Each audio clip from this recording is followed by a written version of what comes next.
Hello దోస్తులు, నా ముచ్చట్లకి స్వాగతం అమ్మ. మార్నింగ్ అలా లేచి నేను రాజమ్మ టెంపుల్‌కైతే బయలుదేరామమ్మ.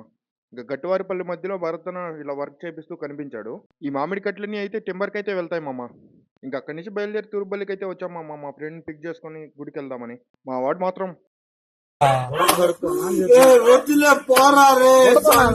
ఈ టెంపుల్ ఏట్మాపురం, తూర్పుపల్లికి మధ్యలో అయితే ఉంటుంది మామ. ఇంక ముగ్గురం కలిసి అలా టెంపుల్ దగ్గరికైతే రీచ్ అయ్యాం మామ. ఇక్కడే మామ శ్రీ స్వయంభుగా వెలిసిన శ్రీ బోడమల్లేశ్వర స్వామి అయితే ఉండేది. 4గో వారం కాబట్టి భక్తులు చాలా మందే వచ్చి వెళ్ళున్నారు మామ.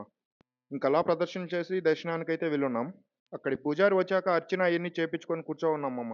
నా చిన్నప్పటి నుంచి చూస్తున్నాం మామ, ఈ గుడిలో ఏం జరిగినా ఎంతో వైభవంగా అయితే చేస్తారు. ప్రసాదం తీసుకొని నేను రాజమ్మమ్మ కొద్దిసేపు అక్కడే టైం స్పెండ్ చేసి అక్కడే కూర్చున్నాం మామ. ఎంతో ప్రశాంతంగా ఉంది. అక్కడి నుంచి బయలుదేరి ఈట్మాపురం నారాయణ షాప్ దగ్గరికి అయితే మామ అయితే ఏదైనా కూల్ డ్రింక్ ఏమన్నా తీసుకోంటే అలా వెళ్ళి స్మూతీ తీసుకున్నాం. ఇంకా అక్కడ బిల్ పే చేసి అయితే బయటకు వచ్చేసాం మామ. అసలు ఎందుకు చేసాడు కనుక్కుందాం. ఏంటి ఇప్పుడు అసలు నీకు ఎందుకు ఇవన్నీ ఎందుకు అలా ఏది సార్?